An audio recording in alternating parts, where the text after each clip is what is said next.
वंदनीय संत समाज, भक्त प्रेमी सज्जनों एवं माताओं, साहिब जी की आज्ञा हुई है। आज्ञा पालनार्थ आप सबके बीच कुछ कहने का प्रयास कर रहा हूँ। उससे पूर्व चलिए कुछ कहने का प्रयास कर रहा हूँ। भजन तो बहुत सुन लिए। सदगुरु कबीर साहेब जी का एक भजन है, पद है, उनका सिद्धांतिक पद है। पानी में मीन प्यासी, मोहि सुन सुन आवत हाँसी। बहुत से संप्रदाय हैं और लगभग सभी में व्यवहारिक जो बातें हैं वो एक समान हैं। नशा पान न करें, किसी से कटु व्यवहार न करें, खान पान अच्छे हो, ये सारी चीज़ें लगभग सभी संप्रदाय वाले कहते हैं। लेकिन सदगुरु कबीर साहब और अन्य जितने भी पंथ हैं उनमें एक चीज़ अंतर है। वो है सदगुरु कबीर साहब जी कहते हैं कि जिन्हें हम खोजते हैं वो अंदर है, हमारे घट के अंदर है। बाहर वाले कहते हैं, जितने भी संप्रदाय हों कबीर साहब के अलावा, वो यही कहते हैं कि जो भी एक परमात्मा है, ईश्वर है, वो बाहर है। यही मुख्य अंतर है। बाकी व्यवहारिक चीज़ें तो सब में समान है लगभग। कोई नहीं कहते कि कटु वचन बोलो, कोई नहीं कहते कि नशा करो, नशा करने से अच्छा होगा, शरीर स्वास्थ्य ठीक रहेगा, कोई नहीं कहते। जहाँ पर सिद्धांतिक बातें आती है आत्मा परमात्मा की, वहाँ ये कबीर साहब जी और अन्य जो संप्रदाय हैं इनमें अंतर होते हैं। सदगुरु कबीर साहब कहते हैं पानी में मीन प्यासी। साहब कहते हैं पानी में रहकर मछली प्यासी है। चूँकि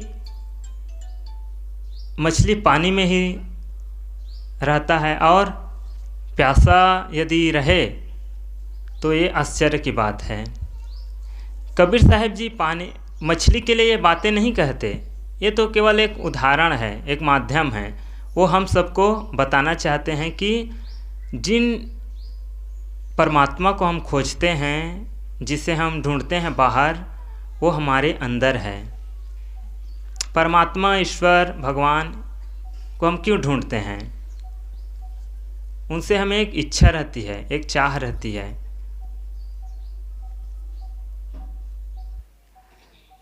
आदमी तभी ईश्वर को पुकारता है, भगवान की याद करता है, जब वो दुखी होता है।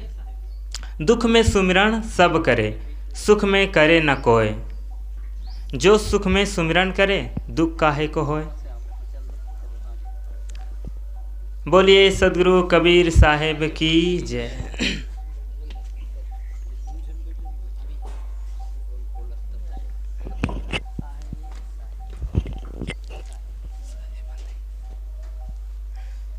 आदमी तभी याद करता है भगवान को जब वह दुखी होता है।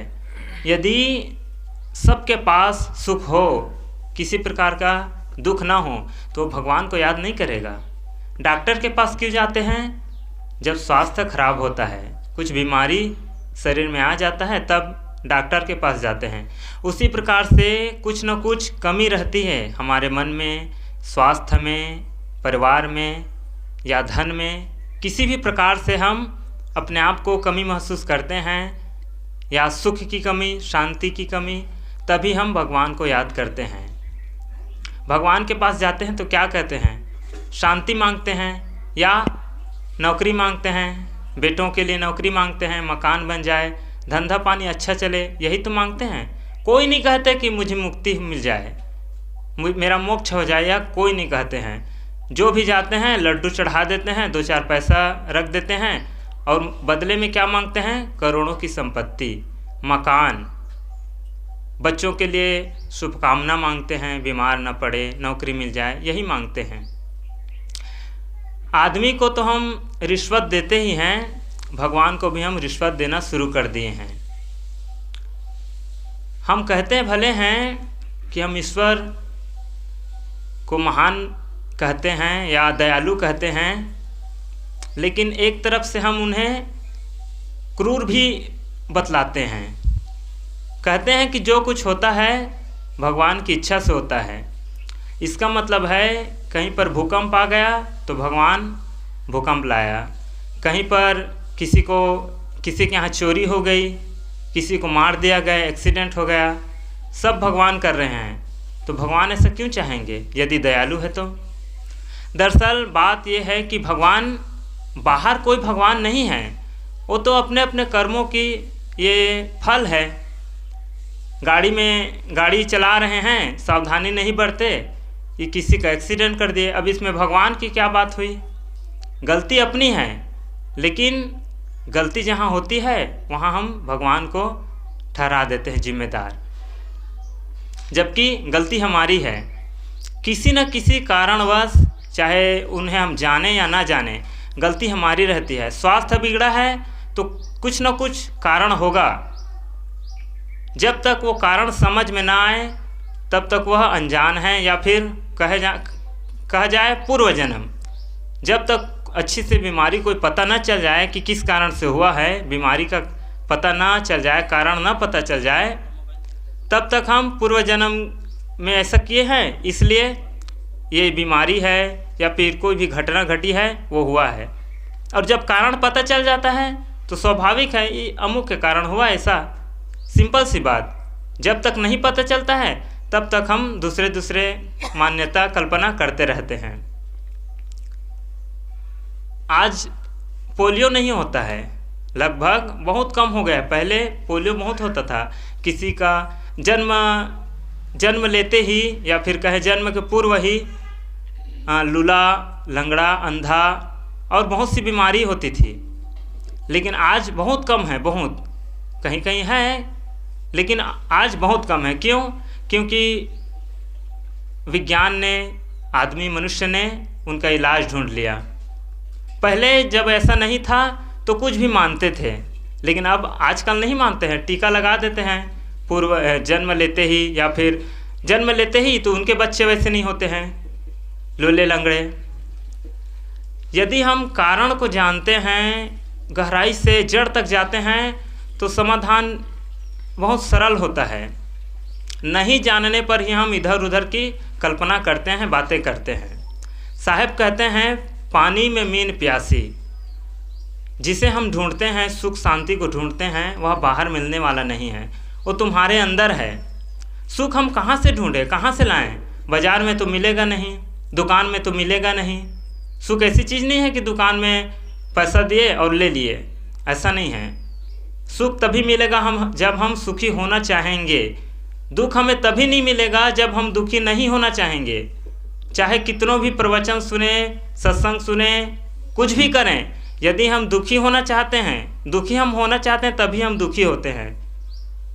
सत्संग या फिर कुछ कर्मकांड कर लिए, इससे हमारा दुख दूर नहीं होने वाला है। और है बुरे कर्म करते हैं तब हमें दुख प्राप्त होता है। किसी को मार दिए तो बदला में स्वाभाविक है मार खाएंगे। वो कर्म मत करिए तो कोई क्यों मारेंगे। और कुछ बदमाश ऐसे भी होते हैं जो बिना मतलब के मार देते हैं, लेकिन उस समय आप दुखी मत होइए, तो फिर दुख देने वाला कौन होगा? हम स्वयं दुखी होते हैं, सुखी होना नहीं चाहते हैं। आप संकल्प कर लीजिए कि मैं कभी दुखी नहीं होऊंगा, चाहे कुछ भी परिस्थिति आ जाए, दुखी नहीं होऊंगा, ये संकल्प कर लीजिए। फिर कौन दुख देगा आपको? और इसके लिए बहुत कुछ करना नहीं, बहुत भारी काम नहीं करना पड़ेगा। मन में ठान लीजिए, बस मन में ठान लेने से ही आपका जो दुख है वो दूर हो सकता है, सुख शांति मन में बना रह सकता है। और वैसा कर्म भी मत करिए। कोई व्यक्ति छत्तीसगढ़ का कोई व्यक्ति है, बच्चा है, यदि उन्हें अमेरिका में जन्म लेते ही अमेरिका में पहुंचा दिया जाए तो वह छत्तीसगढ़ी भाषा जानेगा। यहाँ का जो माहौल है, यहाँ का जो प्रचलन है, सब चीज़ कुछ नहीं जानेगा। वो जितना भी जानेगा, जो भी सीखेंगे अमेरिका में जैसे होता है, उनके आसपास जो होता है वही चीज़ सीखेंगे। हम भी वही करते हैं, हम भी वही सीखते हैं। हमारा माहौल, हमारा परिवार, गांव कैसे जीते हैं, कैसे देखने का ढंग है, ये सब हम पर प्रभाव पड़ता है इन सब का। यदि कोई बच्चा अच्छा है तो उनके परिवार, उनके घर, उनके आसपास के पड़ोसी, गांव ये अच्छे हैं तभी वो बच्चा निकलता है। उनका जो संग है, उनके साथी कैसे हैं, उनके माता पिता कैसे हैं, परिवार वाले कैसे हैं, इन सब का असर उन बच्चे पर पड़ता है। कोई चोरी करता है तो ऐसे ही नहीं सीख जाता है चोरी करना, कहीं ना कहीं से उनको क्लू मिलता है, अचानक से नहीं सीख जाते हैं। इसलिए कहते हैं कि बच्चों को अपना तो खुद सत्संग में आइए, अपने बच्चों को भी लाइए।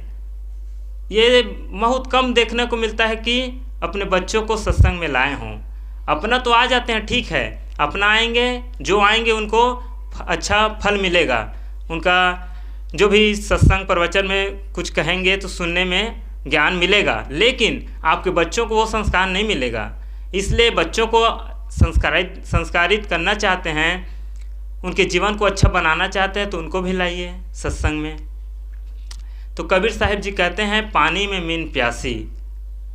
पानी में यदि मछली प्यासी रहे तो यह आश्चर्य की बात है। उसी प्रकार से मनुष्य स्वयं सुख का खजाना है, शांति का खजाना है, और वह अशांत रहे, दुखी रहे या बाहर तड़पता रहे किसी परमात्मा ईश्वर को पाने के लिए, तो यह आश्चर्य की बात है। बस इतना ही कहकर मैं अपने वाणी पर विराम देता हूँ।